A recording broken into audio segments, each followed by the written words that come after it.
Buenas noches, gracias por estar con nosotros. Comenzamos con la información. Como cada 15 días, la Secretaría de Salud Federal presentó su propuesta de semáforo para las próximas 2 semanas. Un país prácticamente en verde. 19 de los estados están en semáforo color verde, 9 estados están en amarillo: Baja California, Colima, Tamaulipas, Chihuahua, Nuevo León, Campeche, Sinaloa, Sonora y Veracruz. Las otras 4 entidades, Yucatán, Baja California Sur, Tabasco y Quintana Roo, en naranja. Ninguna entidad en color rojo. Sin embargo, no todo el país pues tiene indicadores positivos. En 6 estados se han registrado malos indicadores que obligaron a aumentar el nivel de riesgo. Yucatán, Baja California Sur y Tabasco han pasado de amarillo a naranja. Sinaloa, Sonora y Veracruz pasaron de semáforo verde a amarillo.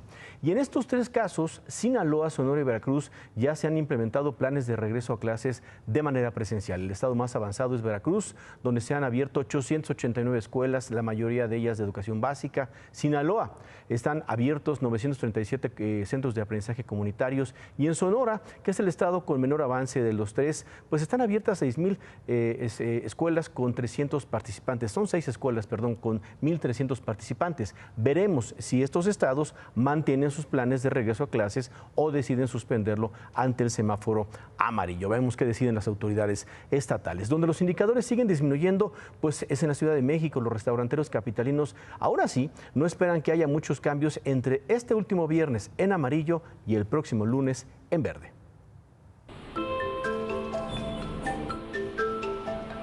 El tan ansiado semáforo verde llegó, pero para los restauranteros de la Ciudad de México viene disfrazado de amarillo.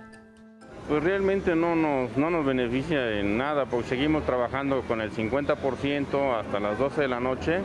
La capital del país entrará el próximo lunes en lo que se puede llamar una normalidad epidemiológica. Ante una ocupación en hospitales del 9% y 92 defunciones por COVID en la última semana, el gobierno de la ciudad abrió actividades y aforos. Pero en el reparto de beneficios, a los restaurantes les tocó poco. El horario de servicio en interiores ganó 1 hora. En lugar de cortarse a las 11 de la noche, acabará a las 12. Pero el aforo permitido no se modificó. Seguirán operando con el 50% de sus mesas.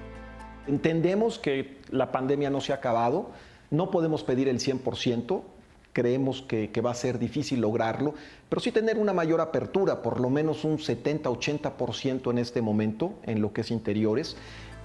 Los restauranteros consultados esperan que la movilidad aumente en la ciudad con la medida anunciada hoy por el gobierno. Esto traería beneficios, dicen, a un sector que aún reporta ventas 35% por debajo de las registradas en el 2019. El semáforo verde es bueno, pero sabe a entremés. No, todavía no llegamos al plato fuerte. Ya lo estamos oliendo, ya viene muy cerca, pero todavía nos falta tiempo para que esto vuelva a la normalidad. Bueno, pues la Ciudad de México va a continuar con el programa Reactivar sin arriesgar, ahora en semáforo verde. Estas son las actividades que van a regresar pues las próximas semanas. A partir del lunes, la Ciudad de México estará en semáforo verde por primera vez en 1 año y 3 meses de pandemia. Con la llegada del semáforo verde, también regresarán las clases presenciales en escuelas, talleres, casas de cultura, casas comunitarias y guarderías. También se ampliará el horario de restaurantes. A partir del lunes podrán permanecer abiertos hasta las 12 de la noche y se ampliará el aforo para hoteles, comercios y centros comerciales. Para la siguiente semana, a partir del lunes 14 de junio, los eventos deportivos al aire libre podrán ampliar su capacidad al 50%. También se permitirá el regreso de clases en gimnasios y la realización de congresos y convenciones. Y en 15 días, regresarán los eventos de entretenimiento en espacios cerrados, con un aforo permitido del 25%. Además, se ampliará a 50% el aforo de cines y teatros. Las actividades que seguirán prohibidas hasta nuevo aviso son los antros y bares. La ciudad pasa al verde sin bajar la guardia.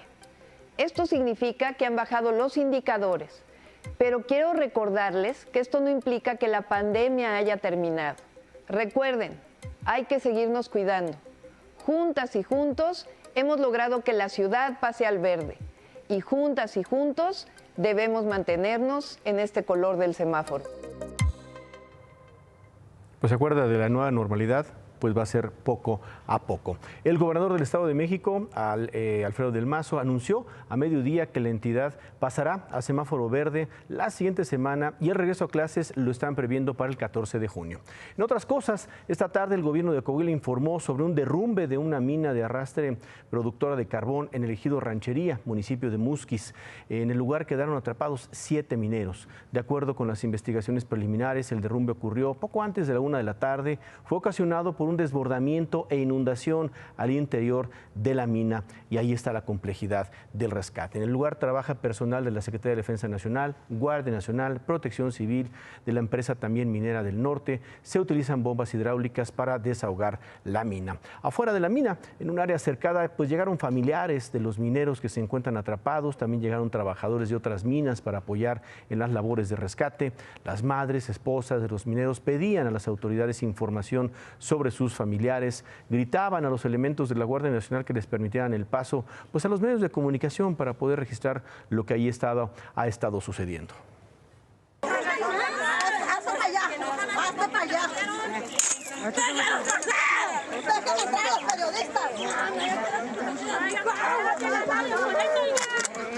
Pues están poniendo las bombas y todo. Pero yo tengo la fe en Dios que mi hijo va a salir de ahí, todos sus compañeros. Dios es muy grande y Dios no nos deja de su mano. Bueno, más tarde el gobierno de Coahuila compartió los nombres de los 7 mineros que se encuentran atrapados. Se trata de Leopoldo Méndez, Mauricio Cortés, Francisco Briceño, Gonzalo Cruz, Humberto Rodríguez, Damián Ernesto Robles y Pedro Ramírez. También en esta zona del accidente pues hay funcionarios del gobierno del estado de Coahuila. El propio gobernador ha estado en el lugar. El presidente López Obrador escribió en su cuenta de Twitter sobre este accidente: instruía a las Secretarías de Seguridad de Trabajo, a la Coordinadora Nacional de Protección Civil que actuaran de inmediato. Ya están en camino hacia el lugar. Y pues en el lugar hay presencia de elementos de la Guardia Nacional y del Ejército. En un segundo tuit agregó: estamos atentos y en coordinación con las autoridades municipales y del Estado, deseamos que el rescate sea favorable para las familias y para todos.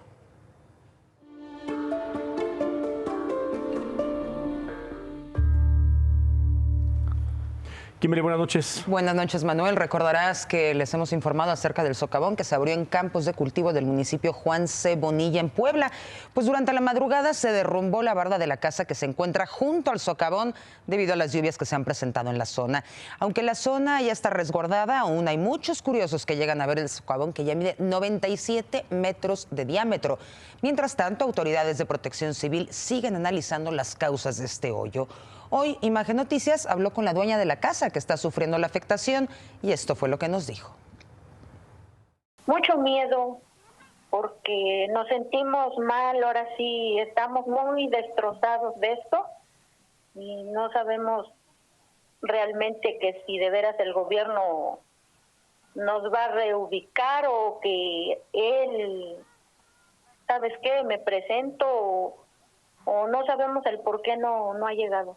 Duele mucho de tanto sacrificio que hicimos, pasamos hambre, la verdad sí nos duele mucho porque pues no sabemos qué vaya a pasar en nosotros. Y con relación a lo que está diciendo la señora Magdalena, el gobernador de Puebla, Miguel Barbosa, aseguró que el ayuntamiento ya les rentó una casa a la familia afectada y dijo que pronto el gobierno estatal los estará visitando para atender esta situación.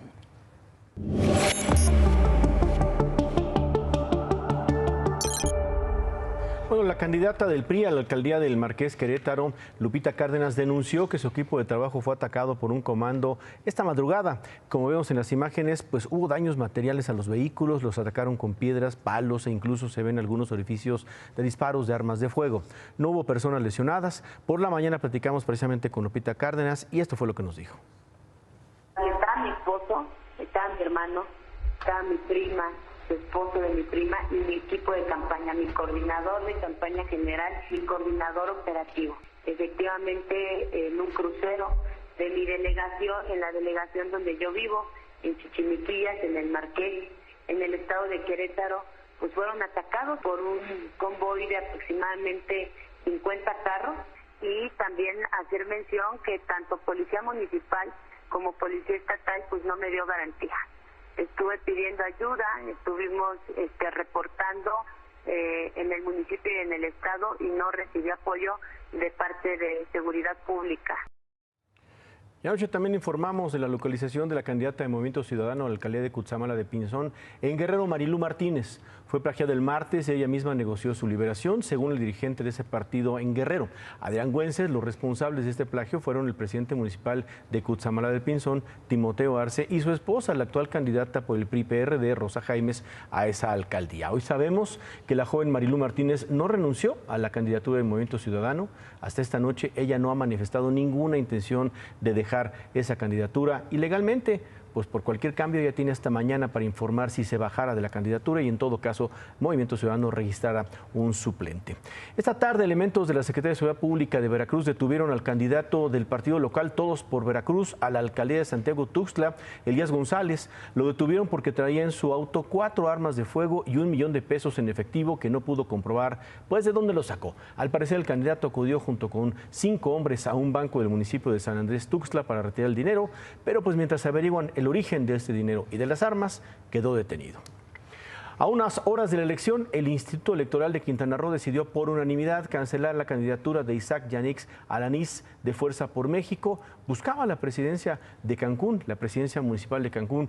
¿Por qué le cancelaron su candidatura? Pues porque habría incurrido en violencia política de género en contra de Mara Lezama, la candidata de Morena al mismo cargo. El Instituto Electoral de Quintana Roo también ordenó a Isaac Yanix Alanís que ofrezca pues disculpas públicas a Mara Lezama. Hizo algunos señalamientos sobre la persona de Mara Lezama y esa es la razón por la cual le han quitado la candidatura.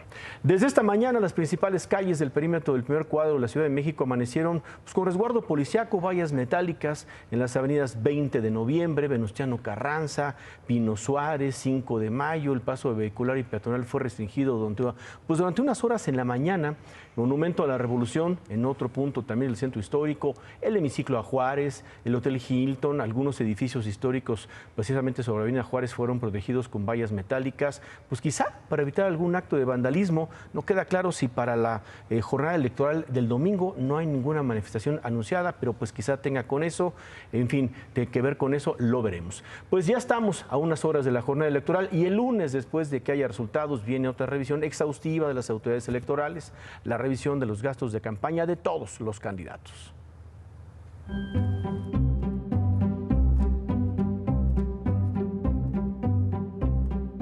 Terminadas las campañas políticas, lo que sigue es rendir cuentas.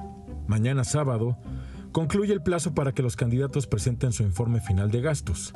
De acuerdo a lo reportado por el Instituto Nacional Electoral hasta esta tarde, los candidatos habían gastado 3.900 millones de pesos en campaña, casi el doble del dinero que el gobierno de la Ciudad de México ha destinado al arreglo de escuelas públicas. De este pastel presupuestal, el 77% se fueron a campañas locales y el 23% a campañas para diputados federales. En cuanto a los topes de gastos de campaña, Sonora tiene el más alto. Los candidatos al gobierno del estado pudieron gastar hasta 85.3 millones de pesos. Y del otro lado, Tlaxcala tiene el más bajo. El tope de campaña para la gubernatura fue de 6.7 millones de pesos. Pero los candidatos que más gastaron, según lo reportado por el INE esta tarde, no están en Sonora. Compiten todos por la gubernatura de Nuevo León. En primer lugar, Clara Luz Flores de Morena. Reporta 39.6 millones de pesos. ¿En qué gastó más? En propaganda exhibida en Internet. El segundo lugar es para Fernando Larrazábal del PAN. Reporta hasta hoy gastos por 39.4 millones de pesos. ¿En qué gastó más? La mitad de su presupuesto se fue en playeras, plumas, gorras, mandiles, bolsas, cilindros con su imagen. Propaganda utilitaria. Y en tercer lugar, Samuel García de Movimiento Ciudadano, que reporta 30.2 millones de pesos en gasto. La mitad se fue en propaganda en vía pública, principalmente espectaculares. En el extremo opuesto de estos tres candidatos está Viviana Lizardo, quien compitió al gobierno de Zacatecas por el partido Movimiento Dignidad Zacatecas. Ella declinó a su candidatura el 16 de mayo. Solo gastó en campaña 6.054 pesos. El 0.07% de los 9 millones de pesos en gasto que reportó hasta hoy David Monreal, el candidato de Morena al gobierno de Zacatecas. Mañana sábado es la fecha límite para presentar el informe final sobre el tema y el próximo miércoles deberá estar cargada la información de lo gastado el día de la elección. Así el calendario de las cuentas claras. Bueno, la emergencia sanitaria por la pandemia obligó al Instituto Nacional Electoral a modificar la organización de la jornada electoral con rigurosas medidas sanitarias y así se va a votar el domingo. Todas las personas que acudan a una casilla deberán usar cubrebocas para poder ingresar a los centros de votación. Habrá crayones disponibles, aunque el INE recomienda a cada persona llevar su propia pluma de tinta indeleble. Solo 2 personas podrán votar en cada casilla al mismo tiempo. A pesar de esto, el INE no está contemplando ampliar el horario tradicional de votación. Van a ingresar a la casilla máximo 2 electores a la vez. Se les pide que acudan solos, por excepción va a entrar a lo mejor una persona electora que tenga discapacidad y que requiere el apoyo de una persona, pero en general van a entrar 2 personas. Entonces eso sí va a implicar que la fila se va a hacer de la entrada hacia atrás. De hecho, también para cuidar la sana distancia de las personas que estén formadas, hemos puesto a la persona tercera escrutadora de la mesa directiva de casilla y también a los CAE locales para que nos apoyen con esa tarea. Los funcionarios de casilla aplicarán gel antibacterial y toallas para desinfectar las superficies y materiales. Las casillas se sanitizarán en promedio cada 3 horas.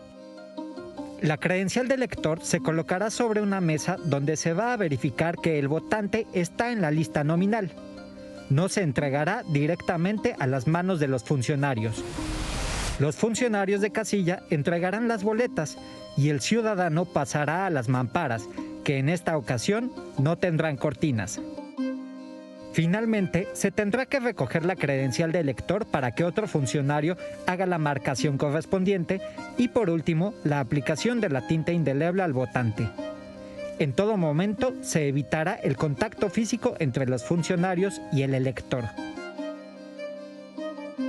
Es importante primero que la gente, pues también con esta conciencia de que tenemos que tomar medidas adicionales, emita su voto lo más rápido posible. Recomendarle a la gente pues que ya lleve su voto pensado, ¿no? Para que lo haga lo más rápido posible. La verdad es que ya tenemos también la experiencia de Coahuila, Hidalgo, donde ya hicimos también elecciones con pandemia y no se retrasó, digamos, en mayor medida, así que hubiera sido mucho tiempo la votación.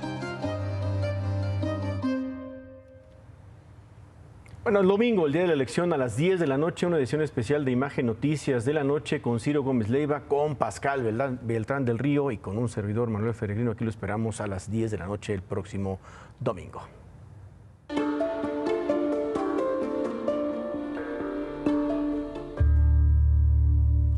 Esta semana conocimos un nuevo ajuste a las cifras de fallecimientos por COVID en el país.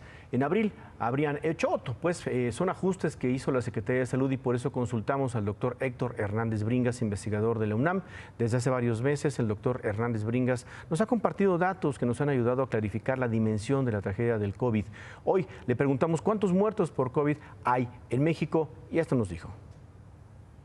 Mira, yo aquí no voy a especular, no te voy a decir que es una estimación mía y me voy a atener a un documento oficial que es el Boletín de Exceso de Mortalidad que elabora la propia Secretaría de Salud junto con el Instituto Nacional de Salud Pública y el INEGI.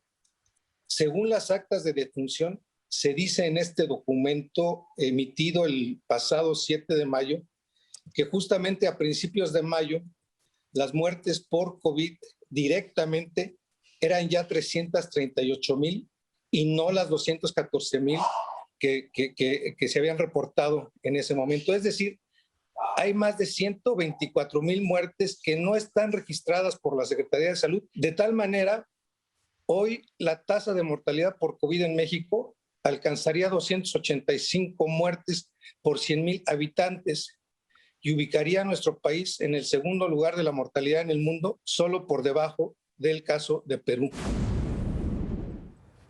Bueno, estas cifras que nos da el doctor Hernández Bringas son pues del cotejo de actas de defunción del registro civil.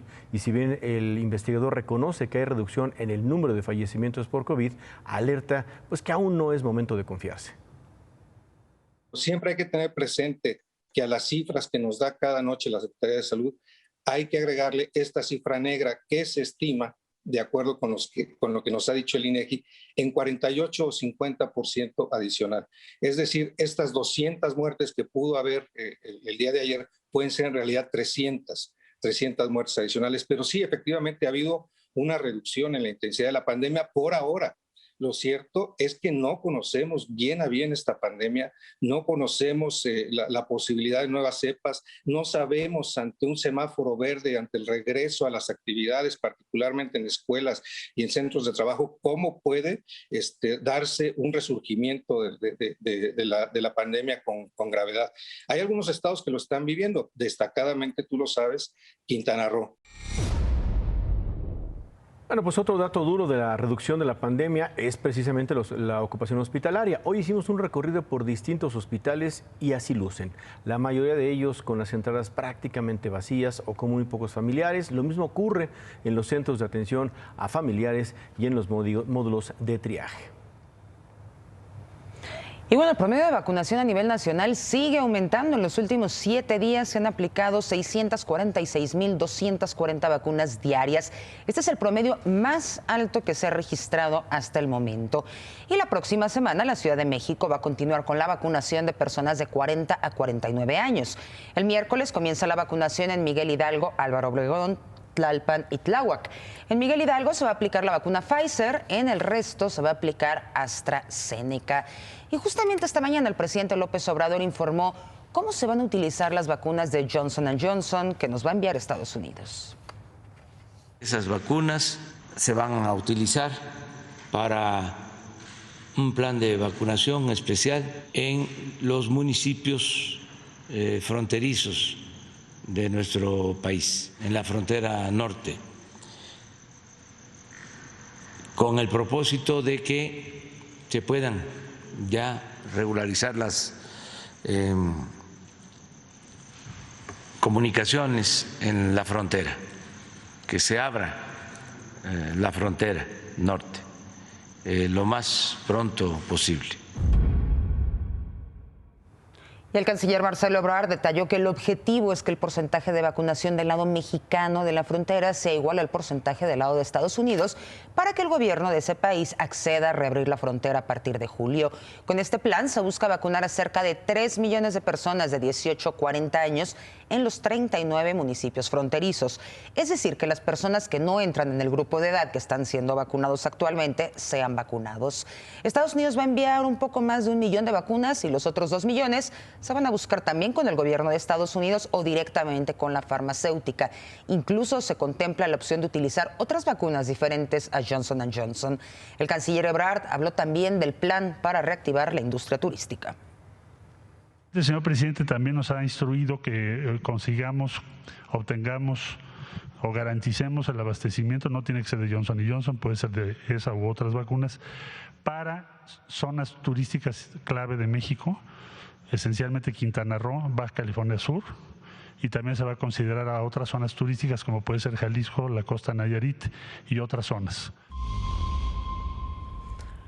Y vamos a ver las cifras de las últimas 24 horas. México reporta 206 personas muertas, la India 3.115, Brasil 1.454 y Estados Unidos 428, un ligero incremento comparado con ayer. A nivel general, México 262.209 cifras, ya sumando las del INEGI, y ahí tenemos las cifras de los otros 3 países que van a la cabeza con defunciones. Y bueno, después de ser el epicentro de la pandemia, la ciudad de Nueva York registra 0 muertes por COVID. Reportó una disminución drástica de contagios. El 51% de los residentes de esta ciudad ya recibieron por lo menos una dosis de la vacuna. El 44% ya tiene el esquema completo.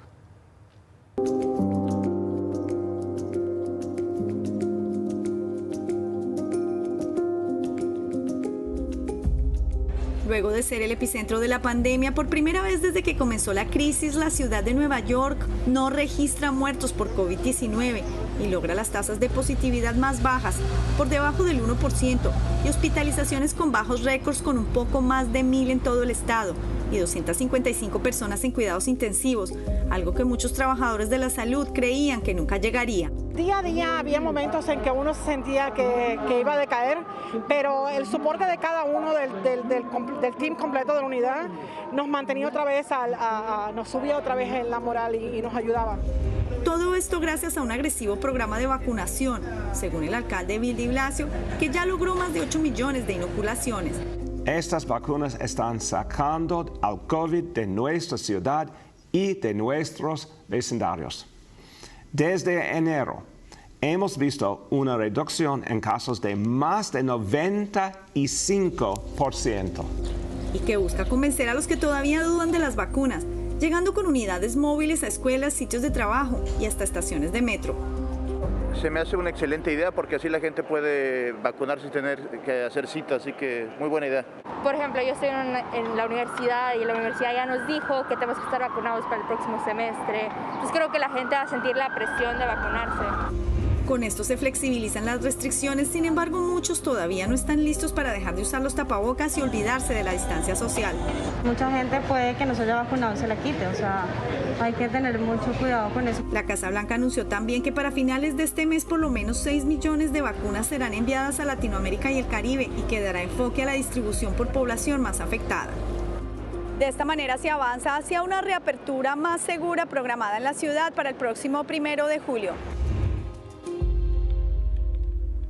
Manuel, estas declaraciones tan excéntricas, ¿no? Que las sabíamos, que no recordábamos desde Hugo Chávez en contra de Estados Unidos. Pues sí, pero pues les van a dar vacunas, ¿no? Pues claro que les van a dar vacunas. Pero bueno, él dice que no tienen corazón. Ahí se queda. Lo tienen, pero lo tienen podrido, dice. Bueno, esta madrugada un grupo de supuestos normalistas vandalizaron una de las entradas del Instituto de Elecciones y Participación Ciudadana en Tuxtla Gutiérrez, Chiapas. Los encapuchados rompieron ventanas, quemaron una camioneta propiedad del instituto y después se retiraron. Mientras que en el centro de Tuxtla los maestros de la CENTE decidieron levantar el plantón que habían instalado desde el martes en lo que llaman una jornada de receso. Se oponen a la instalación de casillas electorales en escuelas públicas, llamaron a sus integrantes a no salir a votar el domingo. Rechazo y repudio por parte de todos los que integramos este gran movimiento magisterial es claro y rotundo. No a la votación, no a la instalación de casillas en las escuelas donde nuestro movimiento tiene las condiciones que sean garantía de evitar que estas porquerías se lleven a cabo. El consejero presidente del Instituto de Elecciones y Participación Ciudadana de Chiapas, Osvaldo Chacón, aseguró que hechos aislados como el que se registró en la madrugada no van a afectar la elección del domingo. Sin embargo, pidió mayor apoyo de las autoridades para que los ciudadanos puedan participar con seguridad y con confianza. Bueno, en otras cosas, pues ya hablábamos del tema de Kamala Harris, finalmente pues no va al Senado. Esta mañana el canciller Marcelo Ebrard confirmó que la vicepresidenta de los Estados Unidos va a estar en México pues muy pocas horas, menos de 24 en esta visita que comienza el lunes. Kamala va a llegar a las 11 de la noche al país del lunes 7. El martes va a iniciar actividades en Palacio Nacional a las 10 de la mañana, donde va a tener un encuentro privado de unas 2 horas con el presidente López Obrador. Luego, pues actividades privadas, lo que decíamos, actividades ahí con personal diplomático destacado en México y va a regresar a Estados Unidos pues a eso de las 6 de la tarde. Y Facebook extendió la suspensión del expresidente de Estados Unidos, Donald Trump, en sus redes sociales por 2 años más. Esta suspensión llegó luego de las protestas violentas en la Casa Blanca en noviembre, previo a las elecciones presidenciales. Facebook aseguró que Trump puede regresar en 2023 solo si el riesgo para la seguridad pública ha disminuido. Por cierto, que esto se da 2 días después de que Donald Trump cerrara su blog en donde compartía declaraciones tras el bloqueo en redes. Este blog, que se lo presentamos hace un mes, llamado Desde el Despacho de Donald Trump, apenas se había lanzado en mayo. Uno de sus asesores dijo que este blog no va a volver y la página para entrar ahora al blog solo es para suscribirse a las alertas de noticias del expresidente. Por cierto, que en un comunicado Donald Trump respondió a la decisión de Facebook, aseguró que esto es un insulto a los 75 millones de personas que votaron por él y escribió: la próxima vez que yo esté en la Casa Blanca no va a haber más cenas a petición suya con Mark Zuckerberg y su esposa. Manuel, la próxima vez que esté en la Casa Blanca, bueno, ¿qué nos está diciendo en 3 años? A ver. Vamos a ver. Veremos, ¿no? Kimberly, gracias. Gracias, buenas noches. buen fin. Buen fin de semana. En un operativo conjunto entre la Unidad de Inteligencia Financiera, la Secretaría de Hacienda y la Secretaría de Seguridad de la Ciudad de México, se detuvo una banda de defraudadores nigerianos. Esta banda llevaba operando 2 años en México. La detención de 2 hombres nigerianos, 2 mexicanas, ocurrió luego de un cateo a 2 casas en las colonias Anáhuac y Granada, en Miguel Hidalgo, en donde se aseguraron drogas, básculas y 52 celulares. El modus operandi de esta banda consistía en el hackeo de transacciones bancarias, como pagos de nómina o compras de diferentes productos que se realizaban en empresas. Se trata de un fraude de naturaleza cibernética que afecta las transferencias financieras que ocurren que desarrollan las empresas en el sistema financiero y terminan mandando el dinero a nuestro país. El monto hasta este momento, únicamente con la información de la Unidad de Inteligencia Financiera y de los sujetos obligados por actividades vulnerables, tenemos un aproximado de 500 millones de pesos que tuvo este grupo a su disposición. Con eso llegamos al final. Muchas gracias por habernos acompañado. Se queda con ¿Qué importa? Y aquí lo esperamos el domingo en la edición especial, en la noche del día de la elección. Que descanse.